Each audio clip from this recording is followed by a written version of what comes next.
Guys, நம்ம last கிளாஸில் என்ன பார்த்தோன்னா ஃபைல் ஹேண்ட்லிங்கை பற்றி பார்த்தோம். ஃபைல் ஹேண்ட்லிங்கில் ஃபைல்ஸை பற்றி பார்த்தோம், அப்புறம் ஃபைல் ரீடரை பற்றி பார்த்தோம், அப்புறம் ஃபைல் ரைட்டர், அப்புறம் serialization சொல்லிட்டு டாபிக் பார்த்தோம். Okay, serialization. இப்போ நம்ம என்ன பார்க்க போகிறோன்னா ஜாவாவோட ஃப்யூச்சர்னு சொல்லிட்டு டாபிக்ஸ் இருக்குது. சின்ன சின்ன ஒரு 3 டாபிக்ஸ் இருக்குது. என்னெல்லாம்னா ஃபங்க்ஷனல் இன்டர்ஃபேஸு, டிஃபால்ட் மெத்தட்ஸு, அப்புறம் ஸ்ட்ரீம்ஸ்னு சொல்லிட்டு. ஓகே, இதெல்லாமே ஒன் பை ஒன்னாக பார்க்கலாம். அதில் முதல்ல ஃபங்க்ஷனல் இன்டர்ஃபேஸ்னால் என்னென்னு பார்க்கலாம். ஒரு இன்டர்ஃபேஸில் ஒன் சிங்கிள் அப்ஸ்ட்ராக்ட் மெத்தட் இருந்துச்சுன்னா அதை வந்து ஃபங்க்ஷனல் இன்டர்ஃபேஸ்னு சொல்லுவோம். ஓகே, ஒரு இன்டர்ஃபேஸில் ஒரு சிங்கிள் அப்ஸ்ட்ராக்ட் மெத்தட் இருந்தால் அதை வந்து ஃபங்க்ஷனல் இன்டர்ஃபேஸ்னு சொல்லுவோம். இப்போ அதோடய யூஸ் எப்படி இருக்குன்னா, லாம்டா எக்ஸ்ப்ரெஷன் யூஸ் பண்ண கம்பல்சரி ஃபங்க்ஷனல் இன்டர்ஃபேஸு வேணும். ஓகே, அப்புறம் க்ளீன் அண்ட் ஷார்ட் கோடு அது தரும். ஓகே, இப்போ ஃபங்க்ஷனல் இன்டர்ஃபேஸ் எப்படி ஒர்க் ஆகுதுன்னு ட்ரை பண்ணி பார்க்கலாம். ஃபங்க்ஷனல் இன்டர்ஃபேஸ்னால் அது இப்போ இங்கே இந்த ப்ராஜெக்ட் பார்த்துக்கோங்க. இங்கே நம்மளோட பேக்கேஜ் நேம் வந்து ஜாவா ஃப்யூச்சர்னு நான் கொடுத்துருக்கேன். அதுக்கு கீழே வந்து ஃபங்க்ஷனல் இன்டர்ஃபேஸ்னு கொடுத்துருக்கேன். ஓகே, அது வந்து ஒரு அனோட்டேஷன். இப்போது கம்பைலருக்கு சொல்லணும்ல, இது ஒரு ஃபங்க்ஷனல் இன்டர்ஃபேஸ் தான், சிங்கிள் அப்ஸ்ட்ராக்ட் மெத்தடுன்னு இருக்கும்னு சொல்லிட்டு அந்த மாதிரி. இப்போது ஆப்ஷனல் தான், இது வந்து இல்லை யூஸ் பண்ணினாலும் ஒர்க் ஆகும். பட் இது ஆட் பண்ணால் ஆக்சிடெண்ட்டில் இன்னும் ஒரு அப்ஸ்ட்ராக்ட் மெத்தடை ஆட் பண்ண ட்ரை பண்ணினா கம்பைல் டைமில் எரர் வரும் அப்படின்னு சேஃப்டி. கம்பைல் டைமில் எரர் வரும், அதனால சேஃப்டியாக வச்சுக்கிறோம் அந்த மாதிரி. ஓகே, அப்புறம் இன்டர்ஃபேஸ் கிரேட்டிங்னு சொல்லி நம்ம இங்கே கொடுத்துருக்கோம். ஓகேவா, இது என்னென்னா கிரேட்டிங் என்னென்னா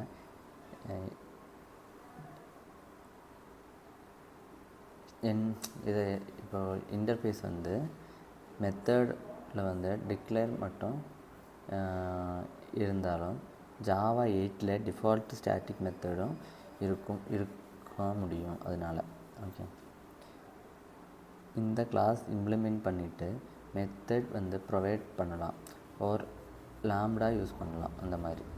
இப்போ வாய்ட் சே ஹலோன்னு நம்ம கொடுத்துருக்கோம். இது வந்து சிங்கிள் அப்ஸ்ட்ராக்ட் மெத்தடு.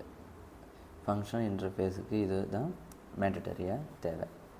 இது மீனிங் என்னென்னா, கிரேட்டிங்கில் ஒரு மெத்தடு தான் இம்ப்ளிமெண்ட் பண்ண வேண்டியது. இப்போது say hello return type void and parameter list எம்டின்னு நம்ம கொடுத்துருக்கோம். ஓகே, இப்போ பப்ளிக் கிளாஸ் மெயின்னா பப்ளிக் கிளாஸ் இங்கே என்ன கொடுத்துருக்கேன்னா ஃபங்க்ஷனல் இன்டர்ஃபேஸ். ஓகே, அது வந்து மெயின் கிளாஸ் தானே. அப்போ ஸ்டாட்டிக் வாய்ட் மெயின்குள்ளே யூஸ் பண்ணிவிட்டு ப்ரோக்ராம் ஸ்டார்ட் ஆகும். அப்போது ஸ்டாண்டர்டு ஜாவா என்ட்ரி பாயிண்ட்டு அங்கே வந்துடும். ஓகே, அப்புறம் getting G equal to Jinnah அந்த கெட்டிங்கோட ஜி தான் அங்கே நம்ம ஜியாக ஒரு வேரியபிளாக கொடுக்குறோம். அதுக்கப்புறம் பிரிண்டருக்குள்ளே ஹலோ ஜாவான்னு நம்ம பிரிண்ட் பண்ணியிருக்கோம். இது லாம்டா எக்ஸ்ப்ரெஷனில் லாம்டா சின்டாக்ஸில் பேராமீட்டரில் பாடியில் இப்போது இங்கே மெத்தடுக்கு பேராமீட்டரில் ஹலோ ஹாஸ் நான் நமக்கு அமைக்கும். இப்போது இந்த ஆரோ மெத்தட் இருக்குல்ல, அது லாம்டா பாடியில் சிங்கிள் ஸ்டேட்மெண்ட்டில் செமிகோலன் கூட இல்லை. After body when using expression அப்படின்னா கம்பைலர் பார்த்து கிரேட்டிங் எம்ப்ராய்ட் டார்கெட்டை யூஸ் பண்ணி அதை வந்து மேப் பண்ணி say hello method. So G is an implementation of greeting. Okay, அது வந்து பிரிண்ட் ஸ்டேட்மெண்ட்டில் ரன் ஆகும். இப்போ நம்ம இதை ரன் பண்ணி பார்த்தோன்னா நமக்கு இதோட அவுட்புட் எப்படி வரும் அப்படி பார்த்தா,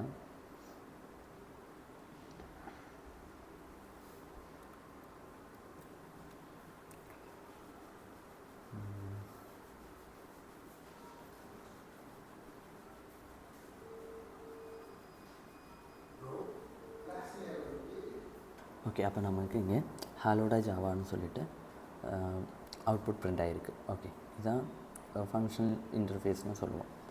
இப்போது அடுத்தது என்ன பார்க்க போகிறோம்னா டிஃபால்ட் மெத்தட்னு சொல்லிட்டு ஒரு ஃபங்க்ஷன் இருக்குது, அது என்னென்னு பார்க்கலாம். ஓகே, முதல்ல இந்த டிஃபால்ட் மெத்தட்னால் என்னென்னு சொல்கிறேன். இதோட மீனிங் என்னென்னா, இன்டர்ஃபேஸில் மெத்தட் இம்ப்ளிமெண்டேஷன் கொடுக்க அலோவ் ஸ்டார்டிங் ஃப்ரம் ஜாவான்னு நம்ம போடணும். அதனால் இது வந்து ஏன் யூஸ் பண்ணுறாங்கன்னா, ஓல்டர் இன்டர்ஃபேஸ் வந்து பிரேக் ஆகாமல் நியூ மெத்தடை ஆட் பண்ண, மல்டிபிள் கிளாஸஸை ஷேர் பண்ணவும் காமன் லாஜிக் இது யூஸ் பண்ணும். ஓகே, இதுக்காகத்தான் இந்த டிஃபால்ட் மெத்தட்ஸ் வந்து யூஸ் பண்ணுறோம். ஓகே, இதில் வந்து ஸ்டார்ட் பண்ண உடனே மை இன்டர்ஃபேஸ் நம்ம கொடுத்துருக்கோம். அது ஒரு இன்டர்ஃபேஸ்னால் மெத்தடோட கான்ட்ராக்ட் மட்டும் இருக்கும். ஓகே, கிளாஸுக்கு இம்ப்ளிமெண்ட் பண்ணும். இது யூஸ் பண்ண கிளாஸுக்கு ஷோ மெத்தட் இம்ப்ளிமெண்ட் பண்ண வேண்டியது. ஓகேவா? தென் அதனால தான் கீழே வாய்ட் ஷோன்னு நம்ம போட்டிருக்கோம். இது இன்டர்ஃபேஸில் டிக்ளேர் பண்ண அப்ஸ்ட்ராக்ட் மெத்தடை நோ பாடி ஜஸ்ட் சிக்னேச்சர்னு மட்டும் சொல்லும். இதில் பாடியில் ஜஸ்ட் சிக்னேச்சர் கோடு மட்டும்தான். ஏதாவது கிளாஸ் கிளாஸில் வந்து இம்ப்ளிமெண்ட்ஸில் மை இன்டர்ஃபேஸ் பண்ணால் ஷோ டிஃபைன் பண்ணிகிட்டு இருக்கும். இப்போ டிஃபால்ட் வாய்ட் டிஸ்பிளே அப்படின்னு கொடுத்துருக்கோம்ல, அது வந்து ஜாவா 8ல் இன்ட்ரடியூஸ் பண்ண டிஃபால்ட் மெத்தடு. இன்டர்ஃபேஸில் மெத்தடுக்கு இம்ப்ளிமெண்டேஷன் பண்ண முடியும். இப்போ டிஃபால்ட் மெத்தட் யூஸ் பண்ண பர்பஸ் வந்து எக்ஸிஸ்டிங் இன்டர்ஃபேஸில் நியூ பிஹேவியர் ஆட் பண்ணும்போது இம்ப்ளிமெண்ட்ஸ் பண்ண கிளாஸஸ் பிரேக் ஆகும்போது ஸோ டிஃபால்ட் ப்ரொவைட்ஸ் வந்து ஃபால்பேக் இம்ப்ளிமெண்டேஷன் பண்ணும். ஓகே, அப்புறம் நம்ம இங்கே கிளாஸ் டெமோ இம்ப்ளிமெண்ட்ஸ் மை இன்டர்ஃபேஸ்னு கொடுத்துருக்கோம்ல, அது டெமோ கிளாஸை வந்து இன்டர்ஃபேஸில் இம்ப்ளிமெண்ட் பண்ணி இருக்கோம். இது ஷோ மெத்தடில் ஓவர் ரைட் பண்ணிவிட்டு கொடுக்காது, மேண்டேட்டரியாக இருக்கணும்னு சொல்லிட்டு பப்ளிக் வாய்ட் மெயின் ஷோவில்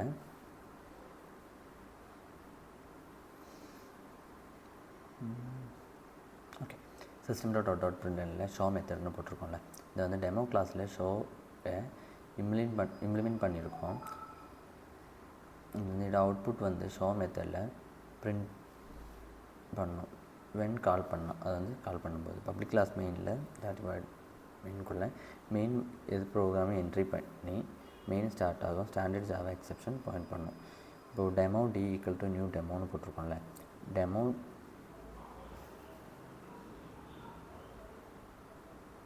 டெமோன்னா ஒப்ஜெக்டை டி க்ரியேட் பண்ணுறோம்.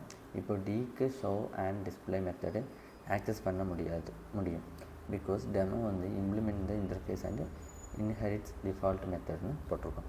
டி டாட் ஷோன்னு நம்ம கீழே கால் பண்ணியிருக்கோம்ல, அது வந்து டெமோவில் இம்ப்ளிமெண்ட் பண்ணால் ஷோ மெத்தடை கால் ஆகும்.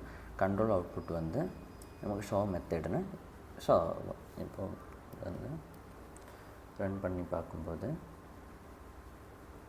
Show method default method working அப்படின்னு சொல்லிட்டு நமக்கு முதல்ல இது பிரிண்ட் ஆகிடுச்சு. அதுக்கப்புறம் டிஸ்பிளேயில் இருக்கிற இதையும் பிரிண்ட் பண்ணிட்டோம். ஓகே, இதுதான் டிஃபால்ட் மெத்தடுங்கிறது.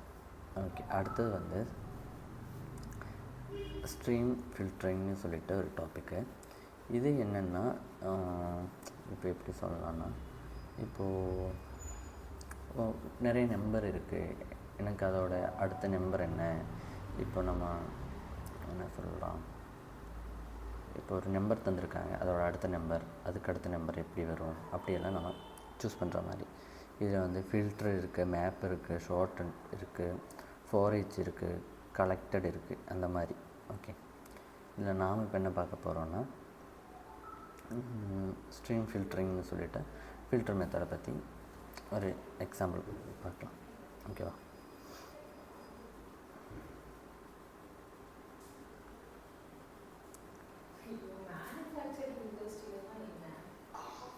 இந்த ப்ரோக்ராமில் என்ன சொல்கிறாங்கன்னா, இப்போ java.utilன்னு போட்டிருக்கோம்ல, இது வந்து பேக்கேஜில் இருக்கிற கிளாஸஸை லிஸ்ட்டு அரே அந்த மாதிரி இம்போர்ட் பண்ணியிருக்கோம். ஓகே, இது யூஸ் பண்ணி இந்த இண்டுன்னு சொல்லி போட்டிருக்கோம்ல, ஒரு இண்டு மீன்ஸ் இந்த சிம்பிள். ஓகே, இந்த சிம்பிள் வந்து யூஸ் பண்ணி அந்த பேக்கேஜில் இருக்கிற எல்லாமே அவைலபிள் தான்னு சொல்கிற மாதிரி நம்ம போட்டிருக்கோம். ஓகே, பப்ளிக் கிளாஸ் மெயின் வந்து என்னது public class Java programming start ஆகிறதுக்கு மெயின் மெத்தட் யூஸ் பண்ணியிருக்கோம். அப்புறம் மெயின் மெத்தட் போட்டிருக்கோம். அப்புறம் என்ன நம்ம இதில் பண்ணியிருக்கோன்னா என்ட்ரி பாயிண்ட் வந்து ஜேவிஎம் வந்து ஸ்டார்ட் பண்ணிவிடும். அதுக்குள்ளே வந்து லிஸ்ட்டுக்குள்ளே தான் இன்டிஜர்னு போட்டு லிஸ்ட்டுக்குள்ளே அரே டாட் ஏஎஸ் லிஸ்ட்டுன்னு சொல்லி போட்டிருக்கோம். அதுக்குள்ளே 10 3 14 15 17 சொல்லி போட்டிருக்கோம். இந்த லிஸ்ட்டு டாட் ஸ்ட்ரீம்னு போட்டிருக்கோம்ல அது ஓகே. அதில் அது என்னென்னு சொல்கிறேன். இது யூஸ் பண்ணிவிட்டு ஃபிக்ஸ்டு சைஸ் லிஸ்ட்டை வந்து க்ரியேட் பண்ணியிருக்கோம். அது வித் எலமெண்ட்ஸோட. ஓகே, அப்போது லிஸ்ட் இன்டிஜர்னா ஜெனரிக் டைப்பு லிஸ்ட் ஆஃப் இன்டிஜர்னு சொல்லுவோம். இது வந்து மோடிஃபைபிள்னு சொல்லுவோம். மோடிஃபைபிள் ஆட் ஒரு ரிமூவ் அப்புறம் பண்ண முடியும். பட் எலமெண்ட் மோடிஃபை பண்ண முடியும் இஃப் நீடட். ஓகே, அப்புறம் லிஸ்ட் டாட் ஸ்ட்ரீம்னு போட்டிருக்கோம்ல, லிஸ்ட்டோட ஸ்ட்ரீம் வந்து க்ரியேட் பண்ணுறோம். ஸ்ட்ரீம்னா கலெக்ஷனோட டேட்டாவை ப்ராசஸிங் பைப்லைனில். அப்புறம் இம்ப்ளிமெண்ட்டுங்கிறது என்னென்னா stream it self data store இல்லை, அது எலமெண்ட்ஸ் வந்து ப்ராசஸ் பண்ண சீக்வென்ஸ் ஆஃப் ஆப்ரேஷன்ஸை ப்ரொவைட் பண்ணும். ஓகே, அதுக்கப்புறம் டாட் ஃபில்டர்னு சொல்லி போட்டிருக்கோம். சொல்கிற ஏரோ greater than 10 நம்ம போட்டிருக்கோம். ஓகே, இப்போ இன்டர்மீடியேட்டில் ஆப்ஷன் வந்து ஒரு ப்ரெடிகேட்டில் எக்ஸெப்ட் பண்ணோம் lambda return Boolean. Okay, lambda expression என்ன ஈச் எலிமெண்ட்ஸ் வந்து stream if n greater than true 10 வந்து ட்ரூவாக இருந்தால் அது வந்து பாஸ் பண்ணும், இல்லைன்னா ஸ்கிப் பண்ணும் அப்படின்னு நம்ம போட்டிருக்கோம். இந்த எலமெண்ட்டில் வந்து ஸ்கிப் பிகாஸ் நாட் 10 3 அந்த மாதிரி. ஓகே, இந்த 4 ஈச் இருக்குல்ல, இது டெர்மினல் ஆப்ரேஷன். ஸ்ட்ரீம் ப்ராசஸ் வந்து ஆக்சுவலாக எக்ஸிக்யூட் ஆகும். மெத்தட் ரெஃபரன்ஸ் வந்து ஷார்ட்டன் அண்ட் 4x நம்ம கொடுத்துருப்போம்ல. இப்போது சிஸ்டம் டாட் பிரிண்ட்க்குள்ள பிரிண்டிங் மெத்தட் வந்து நம்ம இப்போது எதுவுமே கொடுக்கல, ஜஸ்ட் println மட்டும்தான் கொடுத்துருவோம் சிஸ்டம் டாட் அவுட் ஃபார் ஈச்குள்ளே. அப்போ நமக்கு என்ன பிரிண்ட் ஆகணும்னு தெரியாது. ஓகே, இப்போ நாம் இந்த ஃபார் ஈச்குள்ளே இருக்கிறத நம்ம இப்போ பிரிண்ட் பண்ண போகிறோம். இப்போ இங்கே இருக்கிற 10 கொடுத்துருக்கோம். அதுக்கப்புறம் என்ன வருதோ நம்ம பிரிண்ட் பண்ண போகிறோம். ஓகே, இப்போ என்ன வந்திருக்கு நமக்கு 10 15 வந்திருக்கு. ஓகே, இது வந்து ஃபில்டர் மெத்தட். ஓகே, இப்போ நம்ம ஃபில்டர் மெத்தட் பார்த்தோம். அடுத்து நம்ம என்ன பார்க்க போகிறோம்னா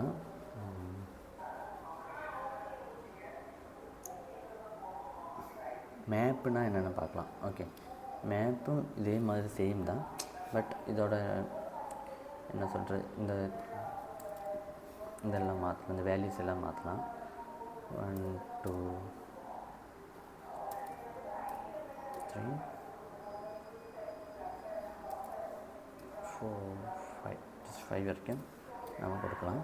ஓகே, இங்கே கொடுத்துருக்க எல்லாமே ஓகே தான். இந்த ஃபில்ட்ருங்க இருக்குல்ல, இங்கே வந்து என்ன பண்ணலாம்னா டாட் மேப் இப்படி சேஞ்ச் பண்ணிவிட்டு ஆரஸ் சிம்பிள் இங்கே வந்து இன்டு 2 இப்படி நம்ம சேவ் பண்ணலாம். சாரி,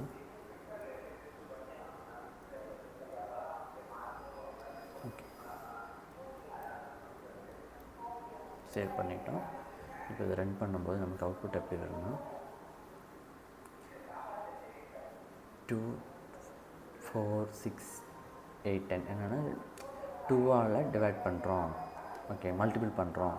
இப்போ இங்கே 3 கொடுத்துட்டு ரன் பண்ணோன்னா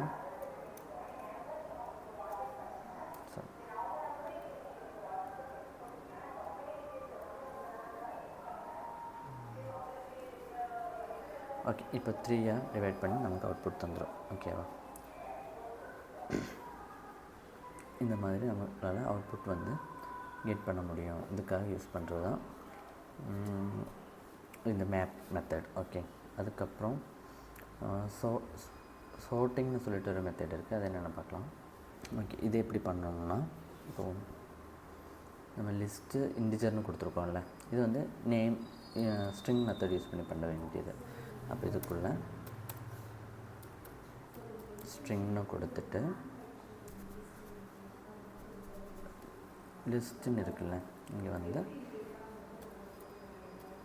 நேம்ஸ்னு சேஞ்ச் பண்ணி equal to arrays dot as லிஸ்ட்டுன்னு கொடுத்துருக்கோம். தென் இதுக்குள்ளே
இப்படி ஒரு 3 நேம் கொடுத்துருக்கோம். அதுக்கப்புறம் இந்த லிஸ்ட்டுன்னு இருக்குல்ல, இங்கே வந்து இதோட நேமாக இது வந்து நேம்ஸ்னு சேஞ்ச் பண்ணியிருக்கோம். டாட் ஸ்ட்ரீம் அதுக்குள்ளே மெத்தட் எடுத்துடலாம். இந்த எரர் காமிக்குது. எடுத்துட்டு சார்ட்டட் நோட்டத்தை ஓப்பன் பண்ணி இப்போ ஃபார் ஈச்சுக்குள்ளே இப்போ நமக்கு என்ன அவுட்புட் வருதுன்னு பார்க்கலாம்.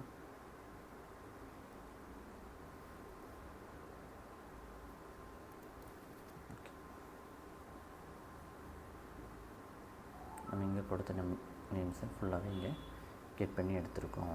ஓகே, இந்த மாதிரி இதுதான் சார்ட்டட்னு சொல்கிற ஒரு மெத்தட். ஓகே, இப்போ நம்ம என்னெல்லாம் டாபிக் பார்த்தோன்னா,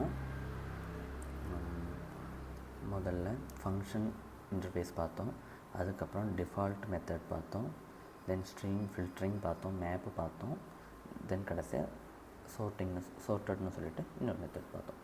ஓகே, உங்களுக்கு இது புரிஞ்சிருக்குன்னு நினைக்கிறேன். இதுதான் ஜாவா 8ஓட ஃபியூச்சர்ஸ்னு சொல்கிறது. ஓகே, இந்த மெத்தட்ஸ் எல்லோரும் புரிஞ்சிருக்குன்னு நினைக்கிறேன். Thank you everyone.